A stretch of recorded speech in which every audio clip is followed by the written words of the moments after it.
सासू माँ बदल गई। कहानी उस घर की है जहाँ बहू और बेटी को एक माना जाता था, लेकिन फिर अरे शिखा बेटा, तू रसोई में क्यों घुसी रहती है? जा, रोटी मैं बना लूंगी। नहीं नहीं माँ जी, आप बैठिए, बस सारा खाना बन ही गया है। श्वेता को बोल देती हूँ, वो खाना लगा देगी सबका। सॉरी भाभी, मेरे पास वक्त नहीं है। माँ, मुझे पैसे देना, पार्लर जाना है। हाँ हाँ चली जाना, भाभी को भी ले जाना। वो भी जाने को बोल रही थी पार्लर, पर पहले ना मदद कर दे उसके खाना लगाने में। देख माँ, वो बहू है, उसे बहू रहने देना, इतना सर पर मत चढ़ा भाभी को। श्वेता, ज्यादा मत बोला कर। बहू और बेटी में कोई फर्क नहीं होता है। जा जाकर काम कर। ननद को माँ का भाभी से इस तरह प्यार करना बिल्कुल अच्छा नहीं लगता। वो बार बार किसी न किसी तरह माँ को भाभी के खिलाफ भड़काती रहती, लेकिन कोई फायदा ना होता। एक रोज, अरे बेटे किशन, जा बहू को कहीं घुमा कर ला, सारा दिन घर में काम करती रहती है। हाँ हाँ माँ, हम लोग जा रहे हैं ना गोवा। अच्छा जी, भाभी ने तो हमें बताया भी नहीं। वैसे तो सारी पंचायत करती है, ये गोवा वाली बात क्यों छुपा गई हमसे? अरे क्योंकि उसे खुद नहीं पता था बहन। मुझे टिकट सस्ती मिल रही थी तो मैंने बुक कर दिया। हाँ शिखा, पैकिंग कर ले, संडे हम जा रहे हैं गोवा। दोपहर में शिखा पैकिंग कर रही थी कि सास आ जाती है। ये क्या बहू, साड़ियाँ? अरे गोवा जा रही है घूमने या फिर शादी में मायके हैं? माँ जी, ऐसा कुछ है ही नहीं, समझ में नहीं आ रहा क्या रखूं कपड़े में। अरे तेरी और श्वेता की साइज तो एक ही है, उसके कुछ मॉडर्न कपड़े ले ले, आकर लौटा देना। हाँ माँ जी, ये ठीक रहेगा। शिखा श्वेता के पास जाती है और उससे कपड़े मांगती है। ना जी ना, मैं अपने कपड़े ना दूं, वैसे भी फैल जाएंगे मेरे कपड़े, बहुत महंगे वाले हैं। शिखा मुंह लटकाकर कमरे में आ जाती है तो सास कहती है, चल तैयार हो जा, तुझे मैं शॉपिंग करा कर लाती हूँ गोवा की। बस फिर क्या था, सास बहू निकल जाते हैं मार्केट और एक से बढ़कर एक ड्रेस खरीद कर घर आते हैं। पहले बता देती कि नए कपड़े दिलाने वाली है भाभी को, तो मैं अपने ही दे देती ना भाभी को, मुझे दिला देती नए कपड़े। देख श्वेता, परिवार का मतलब सबके साथ रहना होता है, ना कि सिर्फ अपना सोचना। वैसे भी तुझे अच्छे संस्कार सीखने चाहिए। और रही बात कपड़ों की, तो शिखा, आज से घर पर भी तू मॉडर्न कपड़े ही पहनेगी। कोई जरूरत नहीं है ये साड़ी वाड़ी लपेटने की। अब क्या था, घर पर श्वेता और शिखा एक जैसे रहते। एक बार पड़ोसन आती है। अरे बेटा, अपनी माँ को तो बुलाना जरा, बात करनी है। शिखा सास को बताती है और रसोई में चली जाती है। ये आपकी बेटी बहुत बड़ी हो गई है, इसके लिए एक रिश्ता है, कहो तो बता दूं। ये बेटी नहीं बहू है, घर में सब एक जैसा ही रहता है। वैसे मेरी बेटी भी बड़ी हो गई है, कोई रिश्ता हो तो जरूर बताना। पड़ोसन रिश्ता लेकर उन लोगों के घर आती है। तब श्वेता की होने वाली सास कहती है, तो ये घर है, कितने मंजिल का है? और ये बहू ने आपकी क्या पहन रखा है, जीन्स टॉप? अरे भाई, साड़ी वाड़ी नहीं है क्या इसके पास? देखिए, सर्दी है तो साड़ी में बहू कैसे मैनेज करती, वैसे पहनती है साड़ी भी।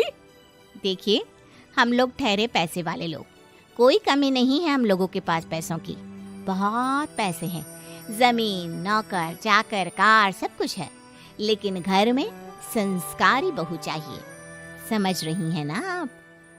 सास कुछ कहती कि श्वेता बोल पड़ती है, हाय रे, नौकर चाकर से लेकर जमीन, कार, पैसा, हाँ हाँ मुझे रिश्ता मंजूर है मुझे। अरे रुक जा श्वेता, मैं बात कर रही हूँ ना।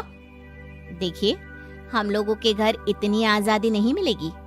अरे हाँ कर देना माँ, हाँ कर दे जल्दी से। सास क्या करती, बेटी की शादी ऐसे घर में कर देती है जहाँ ना उनके विचार मिलते हैं और ना ही आचार। शादी के बाद एक रोज फोन पर, श्वेता बेटा, एक बार घर आ जा, बहुत दिल करता है तुझे देखने का। माँ, वो घर पर बहुत काम होता है, कैसे आऊँ? बड़ा घर है, लेकिन आने जाने वालों की लाइन ही लगी रहती है। बेटा मैं तो जानती थी उस घर का हाल, लेकिन तू ही नहीं मान रही थी। माँ देख, हर घर का यही हाल है। तेरी बेटी को यहाँ घूंघट हटाने की परमिशन नहीं है और एक तरफ भाभी स्कर्ट पहनकर घूम रही है। बेटा मुझे क्या पता था कि मेरी बेटी को ससुराल के नाम पर पिंजरा मिल जाएगा। अच्छा माँ, फोन रखती हूँ, सास को गर्मा गर्म रोटी खिलानी है। तुम लोगों की तरह नहीं कि एक रोटी बनाओ, एक सब्जी बनाओ, फिर सारा दिन फ्री होकर घूमो। सास फोन तो रख देती है, लेकिन सोच में पड़ जाती है कि एक तरफ बेटी जिसे कोई आजादी नहीं, वहीं दूसरी तरफ बहू जिसे देखकर लगता ही नहीं कि उसकी शादी भी हुई है। अगले रोज। शिखा, अरे ओ शिखा। हाँ माँ, क्या हुआ? कुछ चाहिए आपको? मैं जिम जा रही थी। जिम के कपड़ों में बहू को देखकर सास को घूंघट में अपनी बेटी का ख्याल आता है। देख बहू, घर में बहू की तरह रहा कर। इतने टाइट कपड़े पहनकर जिम जाना पसंद नहीं मुझे। जा जाकर रोटी बना। रोटी? माँ अभी तो शाम के 6 बजे हैं, इस वक्त रोटी? अब क्या मेरे खाने पीने पर भी पहरा है? अरे जब मर्जी तब मैं अपने घर में खा भी नहीं सकती क्या? बहू को अजीब लगता है। वो समझ नहीं पाती कि जो सास कल तक इतनी सपोर्टिव थी, उन्हें अचानक से क्या हो गया। वो किचन में जाती है, गरम रोटी के साथ 2 तरह की सब्जी, रायता, सलाद सब लेकर सास के पास आती है। माँ जी, खाना। इतना सारा खाना? राक्षस समझा है क्या मुझे? रोटी मांगी थी मैंने गर्मा गर्म बस। पर माँ जी, रोटी खाती किससे आप? सब्जी तो बनानी थी ना। अरे भूख मर गई मेरी तेरी बहस से। जा जाकर काम कर, अंदर पूरी रसोई साफ कर। बहू अंदर चली जाती है। थोड़ी देर में श्वेता घर आती है। अरे शिखा जल्दी से चाय ला, पकवान बना, मेरी बेटी आई है। अरे नहीं नहीं माँ, ड्राइवर बाहर खड़ा है। मैं तो घर का कोई सामान खरीदने के बहाने यहाँ आ गई हूँ, मुझे जाना होगा। अरे बेटा, पर कितने दिनों बाद देख रही हूँ तुझे, रहने आ जाना 2-4 दिन के लिए। आ जाऊंगी माँ, जब मेरी सास मरेगी तब। मैं तो रोज मन्नत मानती हूँ कि मेरी सास मर जाए तो अच्छा है। अच्छा चल, जा रही हूँ माँ। हे भगवान, कैसे कैसे दिन देखने पड़ रहे हैं मेरी बेटी को। सास अंदर जाती है, जहाँ श्वेता की जिम वाली सहेली का फोन आया होता है। क्या बात है, आज जिम नहीं आई? अरे पता नहीं यार, आज माँ को क्या हो गया अचानक। पर खैर कोई नहीं, लगता नहीं कि मैं अब जिम आ पाऊंगी। शिखा स्पीकर पर बात कर रही थी, जिसे सास सुन रही थी। यार ये सास ना होती ही ऐसी है। मैं तो कहती हूँ बुढ़िया जल्दी मरे और तू आराम से जिए। शिखा को सहेली की बात पर गुस्सा आ जाता है। माँ के मरने की कौन सा बच्चा दुआ मांगता है मोहिनी? आगे से ऐसी बात मेरे सामने मत करना। हमारे घर की शोभा ही माँ है। क्या हुआ जो थोड़ी सख्ती दिखा रही है? उसमें भी कोई ना कोई उनकी भलाई ही होगी। मैं तो कहती हूँ भगवान मेरे जैसी सास सबको दे, जो सिर्फ माँ की तरह है। सास वाली तो कोई बात ही नहीं है उनमें। सास ये बात सुन रही थी।